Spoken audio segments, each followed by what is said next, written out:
24x7 news Bengal আপনারা দেখছেন। আজ 12ই জানুয়ারি, আর আজ তার সাথে স্বামী বিবেকানন্দের জন্মদিন ও তার সাথে জাতীয় যুব দিবস। আর এর মধ্যে আমি রয়েছি শিয়ালদার মৌলালী যুব কেন্দ্র, যেখানে বেঙ্গল প্রভিন্সিয়াল ব্যাংক এমপ্লয়িজ অ্যাসোসিয়েশনের পক্ষ থেকে এখানে অনুষ্ঠিত হচ্ছে এই যুব দিবস। আসুন দেখে নিই তারই কিছু মুহূর্ত।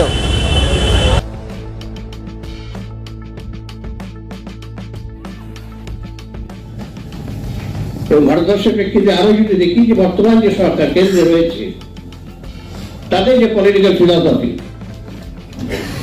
সে ফিলসফির সামনে দাঁড়িয়ে কিন্তু ব্যাংকিং ইন্ডাস্ট্রিতে আমরা আজকে একটা সংকটের সম্মুখীন। তাদের ফিলসফিতে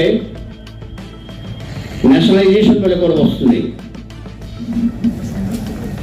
তাদের ফিলসফি যেটা হচ্ছে সেটা হচ্ছে প্রাইভেটাইজেশন। তাদের ফিলোসফি হচ্ছে যে কর্পোরেট সেক্টর অর্থনীতির ধাঁচাটা কেমন ভাবে পাল্টানো হবে, যে কর্পোরেট সেক্টর যাতে থেকে বেনিফিটটা পায়। জাতীয় যুব দিবসে বেঙ্গল প্রভিন্সিয়াল ব্যাংক এমপ্লয়িজ অ্যাসোসিয়েশনের পক্ষ থেকে অনুষ্ঠিত হলো 4th ইউথ কনভেনশন। ব্যাংক কর্মীবৃন্দদের দ্বারা সংগঠিত এই সংগঠনের পক্ষ থেকে এদিন ব্যাংক কর্মচারীদের বিবিধ সুবিধা অসুবিধা যেমন আলোচিত হয়, তার সাথে ব্যাংক কর্মচারীদের ওয়ার্ক লাইফ ব্যালেন্সে 5 ডেজ ওয়ার্কিং ডেজ, রাষ্ট্রায়ত্ত ব্যাংক বেসরকারীকরণের বিরোধিতা, দেশের প্রাইভেট ব্যাংকগুলিকে রাষ্ট্রায়ত্ত ব্যাংকে রূপান্তরিত করার প্রস্তাব, ব্যাংকে গ্রাহকদের তুলনায় কর্মচারীর সংখ্যা কম, ফলে ভালো গ্রাহক পরিষেবা দিতে শূন্য পদে কর্মচারী নিয়োগ, লোন ডিফল্টারদের বিরুদ্ধে তাড়াতাড়ি আইনি ব্যবস্থা ইত্যাদি বিবিধ ইস্যুতে সংগঠনের নেতৃত্বরা যুব সমাজকে উদ্বুদ্ধ করতে এদিন সোচ্চার হন মঞ্চ থেকে। উক্ত সভায় এদিন মঞ্চে সংগঠনের নেতৃত্বদের মধ্যে উপস্থিত ছিলেন অল ইন্ডিয়া ব্যাংক এমপ্লয়িজ অ্যাসোসিয়েশনের প্রেসিডেন্ট ও বেঙ্গল প্রভিন্সিয়াল ব্যাংক এমপ্লয়িজ অ্যাসোসিয়েশনের সাধারণ সম্পাদক রাজেন নাগার, সংগঠনের চেয়ারম্যান কমল ভট্টাচার্য, সভাপতি পার্থচন্দ্র, সংগঠনের youth councillor secretary Shirshendu Das, youth councillor president Srikrishna Ghosh সহ অনুষ্ঠানের মুখ্য অতিথি রূপে উপস্থিত ছিলেন ডক্টর দেবাশিস সরকার, এপিবিই এর সাধারণ সম্পাদক গৌরব শর্মা সহ অন্যান্যরা।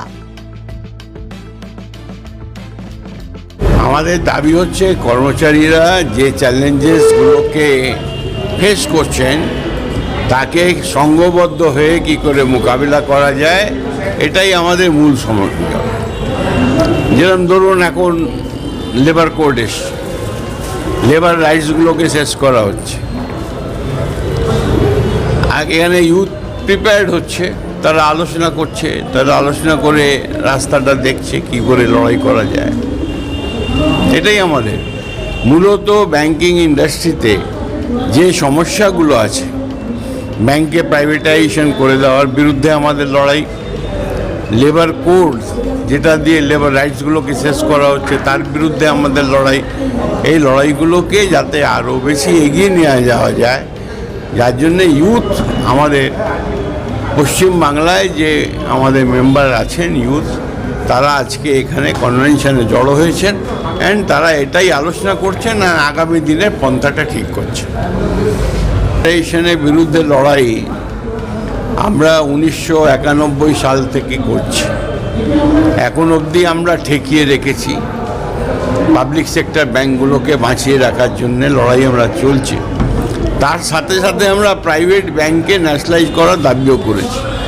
এটা কেন মানুষের জন্যে প্রাইভেট সেক্টর ব্যাংকগুলো কাজ করে না, পাবলিক সেক্টর ব্যাংকরাই কাজ করে। পাবলিক সেক্টর ব্যাংক দেশকে বাঁচাতে, আমাদের অর্থনীতির উন্নতির জন্যে মজবুত বানানো দরকার, এটাই আমাদের সংগঠন মনে করে। এই সমস্যাটা ব্যাংক ওয়াইজ ইউনিয়ন আমরা ডিল করি, সেটা বিশেষ কোনো সমস্যা নেই। একটাই সমস্যা যেটা নিয়ে আমরা 27 তারিখে ধর্মঘটে যাচ্ছি, 27 জানুয়ারি, এটা হচ্ছে 5 ডেজ উইক। তার কারণটা হচ্ছে আমরা ধর্মঘটে যেতে বাধ্য হচ্ছি এই কারণে যে আইবিএ আমাদের সঙ্গে চুক্তিবদ্ধ হয়েছে যে 5 ডেজ উইক ইন্ট্রোডিউস করা হবে। 2015 থেকে আমরা এই দাবিটা চালিয়ে যাচ্ছি।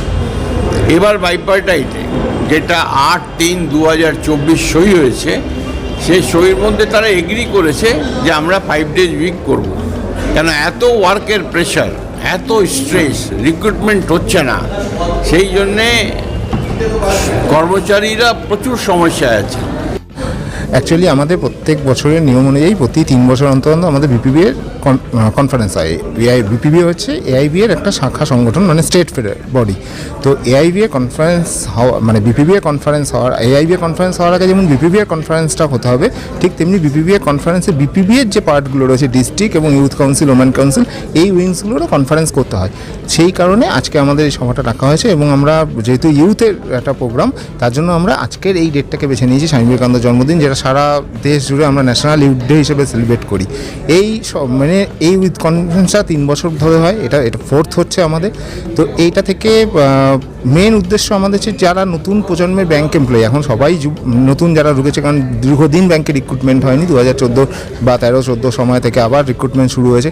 এই ব্যাংক কর্মচারীদের আবার অর্গানাইজ করা, একটা ইউনিয়নমুখী করা এবং একসাথে যে লড়াই, যে ব্যাংকিং সেক্টরে আমাদের উপরে যে সমস্যাগুলো, যে চেঞ্জেস আসছে, যে চ্যালেঞ্জেসগুলো আসছে, সেই চ্যালেঞ্জেসগুলো ফেস করে সংগঠিতভাবে কীভাবে লড়তে হবে, সেই মানুষ তাদেরকে মোটিভেট করে একই জায়গায় নিয়ে আসাটাই মেন উদ্দেশ্য একটা ইউথ কাউন্সিল। সেই জায়গা থেকেই আমরা ইউথ কনভেনশন করছি। তো এইগুলো তো একদিনে হঠাৎ করে পাওয়ার মতো তো কোনো ইস্যু নয়, এটা লং একটা স্ট্রাগলের মধ্যে দিয়ে এই অ্যাচিভমেন্টগুলো বিগত দিনে এআইবিএ করে এসছে এবং আমাদেরকে করতে হবে। এতে যে মেন যে ফোর্সটা, এটা হচ্ছে ইউথ ফোর্স। তো আমাদের যেমন 5 days ব্যাংকিং, তারপরে হচ্ছে আমাদের বাকি আছে এখনও আনএমপ্লয়মেন্ট, 5 days ব্যাংকিং, এই সমস্ত যে ইস্যু, তো এইগুলো নিয়ে আমাদের স্ট্রাগলটা আমাদের চালিয়ে যেতে হবে। কবে পাবো বা আজকেই হয়ে যাবে এরকম কোনো ব্যাপারটা নয়, কিন্তু একটা মানে সংগঠনের মধ্যে, সংগ্রামের মধ্যে দিয়ে থাকা, এটাই হচ্ছে যে ইউথ কাউন্সিলের মেন যে মোটো। যারা রয়েছেন তারা আজকে আমাদের এই জায়গাটাকে, সংগঠনটাকে নিয়ে এসছে, first create the present and present create the future, মানে আমাদের ফিউচারটা যাতে আরও অর্গানাইজ থাকে।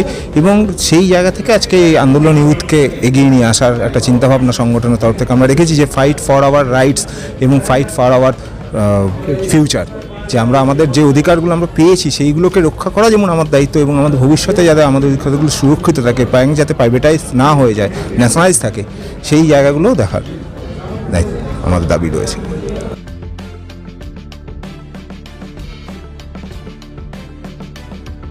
24x7 নিউজ বেঙ্গলের সঙ্গে থাকুন, সাথে থাকুন, দেখতে থাকুন সব খবরের জন্য চোখ রাখুন আমাদের চ্যানেলে।